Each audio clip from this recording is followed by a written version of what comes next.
అందరికీ నమస్కారం. నేను మీ జర్నలిస్ట్ మురళీన్. కరోనా ఈ మూడు అక్షరాలు 2020వ సంవత్సరంలో చాలా మంది ప్రాణాలు తీసుకుని వెళ్ళిపోయింది. కుటుంబంలో అంతులేని విషాదాన్ని మిగిల్చింది. ఇప్పుడు కరోనా పేరు చెప్తే ప్రతి ఒక్కరూ టేక్ లైట్ బాస్ అంటున్నారు. ఎందుకనంటే అది మనలో భాగం అయిపోయింది అన్న ఫీల్తో ఉన్నారు. ఫస్ట్లో కరోనా వచ్చినప్పుడు పారాసిటమాల్ ట్యాబ్లెట్ వేసుకుంటే సరిపోతుంది అన్న నాయకులు ఉన్నారు. అలాగే బ్లీచింగ్ కొడితే పోతుంది అన్న నాయకులు ఉన్నారు.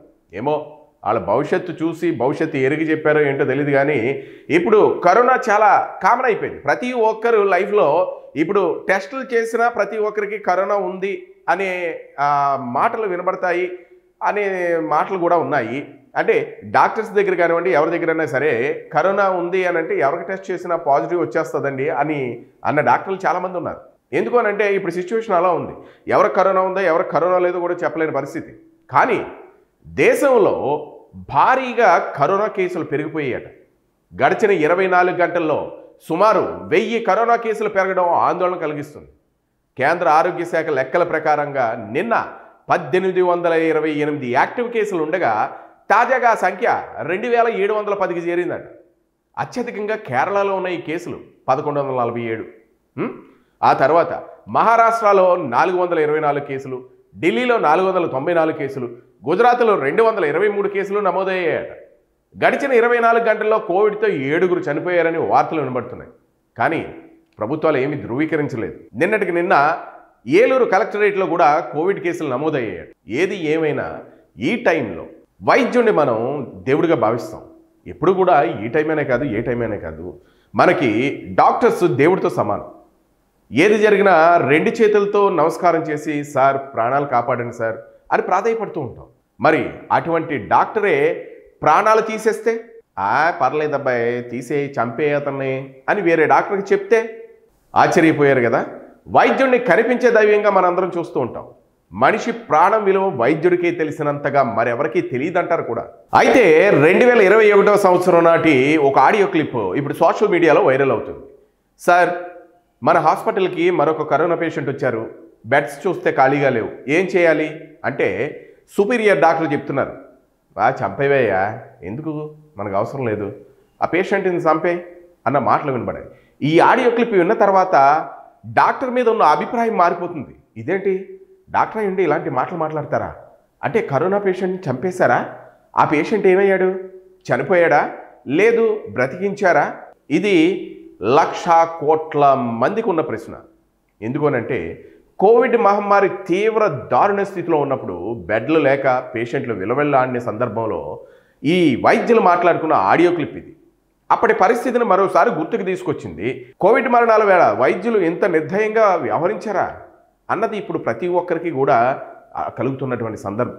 కోవిడ్ మరణాల వేళ వైద్యులందరూ కూడా ఇంత నిర్దయగా ప్రవర్తించారా అన్నది ప్రతి ఒక్కరి మనసులో మెదులుతున్నటువంటి డౌట్, అనుమానం.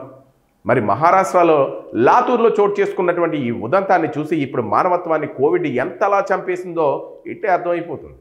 అసలు ఏం జరిగిందంటే లాతూర్కి చెందిన కౌసర్ ఫాతిమా అనే మహిళ కోవిడ్ బారిన పడ్డారు. ఆమె భర్త దయామి అజీముద్దీన్ గౌసుద్దీన్ ఆమెను 2021 ఏప్రిల్ 15న ఉద్గిర్ ప్రభుత్వ ఆసుపత్రికి తీసుకెళ్లారు. అక్కడ పేషెంట్లకు డాక్టర్ శశికాంత్ డాంగే వైద్యం చేశారు. హాస్పిటల్లో ఆమె 10 రోజులు చికిత్స చేయించుకుని డిశ్చార్జ్ అయ్యారు. కానీ ఆమెకు చికిత్స జరుగుతున్న 7వ రోజున ఆమె భర్త దయామి డాక్టర్ శశికాంత్ డాంగే వద్ద ఉన్న వేళలో సదరు వైద్యుడికి ఒక ఫోన్ కాల్ అయితే వచ్చిందట. Senior surgeon doctor Shashikant Deshpande నుంచి ఫోన్ రావటం, ఆ సమయంలో డాక్టర్ డాంగే భోజనం చేస్తున్నారు. దీంతో ఆయన స్పీకర్ పెట్టి కాల్ మాట్లాడారు. ఈ సందర్భంగా కోవిడ్ పేషెంట్లతో బెడ్లు సరిపోవడం లేదని, కొత్త వాళ్ళకు బెడ్ అవసరం ఉన్నందున విషయం ఆ సీనియర్ డాక్టర్కి చెప్పడం, అతను వారిలో ఒకరైన కౌసర్ ఫాతిమాను ఉద్దేశించి ఆ పేషెంట్ని చంపే, బెడ్ ఖాళీ అవుతుంది అన్న మాట గౌసుద్దీన్ స్పష్టంగా విన్నారు. దీనికి సంబంధించి డాక్టర్ డాంగే బదులిస్తూ అప్పటికే ఆక్సిజన్ సపోర్టు తగ్గించినట్లుగా సమాధానం ఇచ్చినట్లు తెలుస్తుంది. దీనికి సంబంధించిన ఆడియో క్లిప్ ఇప్పుడు సోషల్ మీడియాలో వైరల్ అవుతుంది. ఏది ఏమైనా ఈ అంశం హాట్ టాపిక్గా మారింది. అప్పటి వ్యాఖ్యలు తనని ఎంతగానో కలిచివేశాయని, ఆ వ్యాఖ్యలు మళ్ళీ విని తను ఎంతో బాధపడుతున్నట్లు కూడా చెప్పుకుని వచ్చారు. గౌసుద్దీన్ పోలీసులు ఫిర్యాదు చేశారు. ఈ నేపథ్యంలో వైరల్ అవుతున్న ఆడియోలో ఉన్న స్వరం డాక్టర్ దేశపాండేదేనా లేదా అన్నది తేలాల్సి ఉంది. ప్రస్తుతం అయితే ఆ డాక్టర్ మీద కేసు కూడా నమోదు చేశారు పోలీసులు. అయితే ఈ విచారణలో బయటకు వచ్చే అంశం మీద చాలా ఆసక్తి అయితే నెలకొని ఉంది. నిజంగా డాక్టర్లు అందరూ కూడా ఆ సిచ్యువేషన్లో అలా ప్రవర్తించారా అని. కానీ ఆ 2021 సంవత్సరంలో నాకు కోవిడ్ వచ్చింది. ఈ మాటలు వింటుంటే నాకు జరిగినటువంటి మంచి గురించి కూడా నేను చెప్పాలి. నేను రాజమహేంద్రవరం ప్రభుత్వ హాస్పిటల్కి నేను వచ్చాను. అప్పటి ప్రభుత్వ హాస్పిటల్ డీను నా దగ్గరికి వచ్చారు. అతను నాకు క్లోజ్ ఫ్రెండ్ రమేష్ కిషోర్. తను నన్ను చూసి, మురళి మీరేం భయపడకండి, ఎందుకు అంతలా భయపడుతున్నారు, వచ్చింది కోవిడే కదా అన్నారు. కానీ నాకు అప్పుడు చాలా క్రిటికల్ పొజిషన్. నేను ఊపిరి తీసుకోలేని సిచ్యువేషన్లో ఉన్నాను. నాకేంటో తెలియట్లేదు. ఊపిరి ఎంత బలవంతంగా తీసుకున్నా నాకు అందట్లేదు.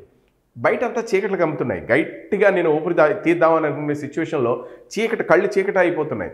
ఊపిరి అందట్లేదు. ఏదో ఎక్కడో శరీరం అంతా లాగేసినట్టు అనిపిస్తుంది. అతను భయపడగడ మురళి నేనున్నాను కదా అని టక్ స్ట్రెచ్చర్ మీద పడుకోబెట్టి నాకు ఐసీయూకి తీసుకెళ్లారు. వెంటిలేటర్ పెట్టారు. వెంటిలేటర్ పెట్టగానే నాకు సపోర్ట్ అవ్వట్లేదు. నాకు ఏదో చాలా కష్టంగా ఉంది. ఎంత కష్టంగా ఉందంటే అదే ఊపిరి తీస్తుంది, అదే ఊపిరి వదులుతుంది, మనకి సపోర్ట్ చేయట్లేదు. సార్ దయచేసి తీసేరా అని గట్టిగా అడిగితే అతను తీసేశారో, ఆక్సిజన్ పెట్టారో, అప్పటికి స్టేబుల్గా ఉన్నారు. కానీ అక్కడ గవర్నమెంట్ హాస్పిటల్లో, రాజమహేంద్రవరం గవర్నమెంట్ హాస్పిటల్లో ఉన్నటువంటి నర్సులు కానివ్వండి, స్టాఫ్ నర్సులు కానివ్వండి, ఎవరైనా సరే ఎంత జాగ్రత్తగా అంటే వచ్చిన కోవిడ్ ప్రతి కేసును కూడా చాలా క్షుణ్ణంగా, చాలా దగ్గరుండి ఓపికగా వాళ్ళు చేసినటువంటి సహాయాన్ని చూసి నేను ఆశ్చర్యపోయా. ఎందుకోనంటే అప్పుడు సిచ్యువేషన్ అటువంటిది. ఎవరికి కోవిడ్ ఉందో ఎవరికి లేదో తెలియని సిచ్యువేషన్లో వాళ్ళ ప్రాణాలకు తెగించి ఆ స్టాఫ్ నర్సులు కానివ్వండి, అక్కడ ఉన్నటువంటి నర్సులు కానివ్వండి, నా దగ్గరకు వచ్చి సేవలు చేస్తూ, సార్ మీరు భయపడకండి, ఎందుకు భయపడుతున్నారు, ఇట్లాంటి కేసులు చాలా చూసాం, మీరు కొరాడ్ 4 వచ్చింది నాకు ఆ సిచ్యువేషన్లో. అంటే నాకు స్కాన్ చేయిస్తే కొరాడ్ 4 వచ్చింది. కొరాడ్ 4 అంటే ఇంకా పీక్ స్టేజ్, ఇంకా కొంచెం పెరిగింది అని అంటే చనిపోయినట్టే లెక్క. కానీ నేను ఉన్నటువంటి సందర్భంలో ఈ బెడ్లు ఏమీ ఖాళీ లేవు. నాకు ఆక్సిజన్తో ఉన్నప్పుడు నేను పడుకుని నిద్రపోతుంటే, ఏదో కొద్దిగా నిద్ర పడుతుంటే పక్కన ఉన్న వాళ్ళు కెవ్వు నేర్చేవారు. అంటే పక్కనున్న పేషెంట్ పోయాడు. నాకు భయం అనిపించేది. ఎంత భయం అంటే, అరే మనం కూడా ఇలా వెళ్ళిపోతాం. చావంటే ఎవరికైనా భయమే కదండి. ఏంటి మనం కూడా ఇలా వెళ్ళిపోతాం ఏంటి, అరే అతను చనిపోయారు, పక్కనున్న బెడ్ అతను మాట్లాడాడు చనిపోయాడు, ఈ పక్కనున్న బెడ్ అతను మాట్లాడాడు చనిపోయాడు. కానీ ఇటువంటి క్రిటికల్ పొజిషన్లో రమేష్ కిషోర్ ఇప్పుడు ఎక్కడున్నారో నాకు తెలియదు, కానీ తనకి నేను హ్యాట్స్ ఆఫ్. ఎందుకనంటే నాకు లైఫ్ ఇచ్చారు, నన్ను బ్రతికించారు. అప్పుడు ఆ రోజుల్లో రెమ్డెసివిర్ ఇంజెక్షన్స్ ఇచ్చి నన్ను కాపాడి, ఆ నర్సులందరూ కూడా ఎంతో సపోర్ట్గా నిలిచి దగ్గరికి వచ్చి టాబ్లెట్స్ ఇచ్చి వాళ్ళు చేసినటువంటి సహాయం. ఎవడైనా కోవిడ్ పేషెంట్ ఉన్నాడంటే అంత దూరాన్ని నుంచి మాట్లాడేసి, లేదా అసలు కోవిడ్ పేషెంట్ ఉన్నాడంటే అతని దగ్గరికి వెళ్లకుండా ఇప్పుడు మనం చూస్తున్నాం కదా, కోవిడ్ పేషెంట్ ఉన్నాడంటే వేరే వాళ్ళకి బెడ్ కావాలని అంటే ఉన్న పేషెంట్స్ చంపే అన్న వార్త, ఆ వాయిస్ రికార్డు కూడా మన బయటకు వచ్చింది. కానీ ఎంత దయార్థ హృదయంతో మన ఆంధ్రప్రదేశ్ డాక్టర్స్ అందరూ పనిచేశారన్నది నాకు ఇప్పుడు కళ్ళకు కట్టినట్టు కనిపిస్తుంది. ఎవరొచ్చినా సరే విసుక్కోకుండా, కోపగించుకోకుండా, వాళ్ళకి ప్రశాంతంగా వాళ్ళ ధైర్యాన్ని ఇచ్చి, ఆ సిచ్యువేషన్లో ప్రతి ఒక్కరు కూడా ధైర్యం కోల్పోతారండి. ఎవరైనా ఒక ఇబ్బందుల్లో ఉన్నారు అని అంటే ఫస్ట్ వాడికి ఏం జరిగిపోతుందో, ఏదో అయిపోతుందన్న భయం ముందు వచ్చేస్తుంది. ఆ భయంతో పాటు అతను ఏం చేస్తున్నాడో వైన ఉండదు. ఏదో పిచ్చి పిచ్చిగా మాట్లాడేస్తుంటాడు, సార్ బతికించండి, లేకపోతే అది చేయండి, ఇది మీరు భయపడొద్దు, మేము చూసుకుంటాము, మీరు ప్రశాంతంగా ఉండండి, మేము చెప్పిన టెస్టులు చేయించండి, లేదా మేము చెప్పిన ఆ తిండి పెట్టండి, లేదా సంథింగ్ వాళ్ళ కొన్ని మాటలు చెప్పి వాళ్ళు వచ్చిన వాళ్ళకి ధైర్యంగా ఉండమని చెప్పేవారు. కానీ మన ఆంధ్రప్రదేశ్ డాక్టర్స్ కానివ్వండి, లేదు మిగిలిన వాళ్ళు ఎవరైతే సేవలు చేశారో కోవిడ్ టైంలో వాళ్ళందరికీ కూడా నేను మరొకసారి హ్యాట్స్ ఆఫ్ చెప్తున్నా. కోవిడ్ వస్తే చంపేస్తారా అంటే ఈ వాయిస్ రికార్డు విన్నప్పుడు నిజంగా చంపేసే ఉండొచ్చేమో, ఇట్లాంటివి ఎన్నో జరిగేయేమో అన్న భయం కలుగుతుంది. ఒక్కొక్క కుటుంబాన్ని చిన్నాభిన్నం చేసేసి, ఒక్కొక్క కుటుంబాన్ని లేకుండా చేసేసి, ఒక్కొక్క కుటుంబంలో అంతులేని అగాధానంలోకి నెట్టేసి ఆ కోవిడ్ మహమ్మారి వచ్చి మొత్తం ప్రపంచాన్ని అతలాకుతలం చేసేసింది. మరి ఇప్పుడు కోవిడ్ కేసులు పెరుగుతున్నాయి. ఇప్పటికొచ్చే ఆరోగ్య శాఖ కూడా జాగ్రత్తగా ఉండండి అన్న విషయమే తప్ప దానికి సంబంధించినటువంటి ఎటువంటి దిశానిర్దేశాలు మనకి తెలియజేయలేదు. అలాగే WHO వాళ్ళు కూడా పెద్దగా ఏం స్పందించట్లేదు.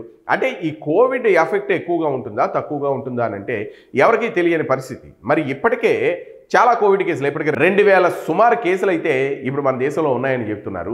ఏది ఏమైనా నిన్నటికి నిన్న ఏలూరు కలెక్టరేట్లో కూడా కోవిడ్ కేసులు బయటపడ్డాయి. మరి మీరందరూ జాగ్రత్తగా ఉండండి, అలాగే పక్క వాళ్ళు జాగ్రత్తగా ఉండేటట్టు ప్రోత్సహించండి, మరి సామాజిక దూరాన్ని పాటించండి. మళ్ళీ మనం 2021 సంవత్సరంలో ఏదైతే చేసామో మళ్ళీ అది చెయ్యాలి. మరి ఈ కోవిడ్ అనేది ఎట్లా మనుషుల మీద దాడి చేస్తుంది, అది చేసిన తర్వాత ఎటువంటి జాగ్రత్తలు తీసుకోవాలి అని అనుకుంటే ఆల్రెడీ బూస్టర్ డోసులు వేయించుకున్న వాళ్ళు మళ్ళీ వేయించుకోండి, లేదా వేయించుకున్న వాళ్ళు మళ్ళీ వేయించుకోండి అని ఇట్లాంటి మాటలు అయితే వినబడుతున్నాయి. ఏది ఏమైనా మనం జాగ్రత్తగా ఉండడం మంచిది. కోవిడ్ కేసులు పెరుగుతున్నటువంటి ఈ సందర్భంలో మనం అవసరం లేకపోయినా మనం బయట ప్రయాణాలు చేయడం అలవాటు అయిపోయింది. అందుకనే అవసరం ఉంటేనే బయట ప్రయాణాలు చేయండి. అలాగే బాగా ఎక్కువగా జనసాంద్రత ఉన్నటువంటి ప్రదేశాల్లోకి మీరు వెళ్ళడం చేయండి. లేదా ఇంట్లో ఉన్నంత ఉత్తమమైన పని లేదు, అలాగే మనం జాగ్రత్తగా ఉన్నంత ఉత్తమమైన పని లేదు. ఎందుకు అనంటే మనకి ఏదైనా వచ్చిన దగ్గర నుంచి మన ప్రాణాన్ని నిలబెట్టుకోవడానికి మనం ఎంతో కష్టపడాలి, ఎందరినో ఆశించాలి, ఎందరినో దాన్ని బెగ్గింగ్ చేసుకోవాలి. ఇప్పుడు 2021 సంవత్సరంలో మనకి తెలిసింది ప్రతి ఒక్క డాక్టర్ని బెగ్గింగ్ చేసుకోవడమే. సార్ బెడ్ ఉందా, సార్ బెడ్ ఉందా, మా వాళ్ళకి కరోనా వస్తుంది, మా వాళ్ళకి కరోనా వస్తుంది, ఏం చేయాలి, ఇటువంటి సిచ్యువేషన్లో ఒక్కసారి మనం గుర్తు చేసుకుంటే మనం ఎంత జాగ్రత్తగా ఉండాలన్నది మనకు అర్థమైపోతుంది. మరి ఈ వీడియో మీకు నచ్చినట్లయితే లైక్ చేయండి, షేర్ చేయండి. Thank you.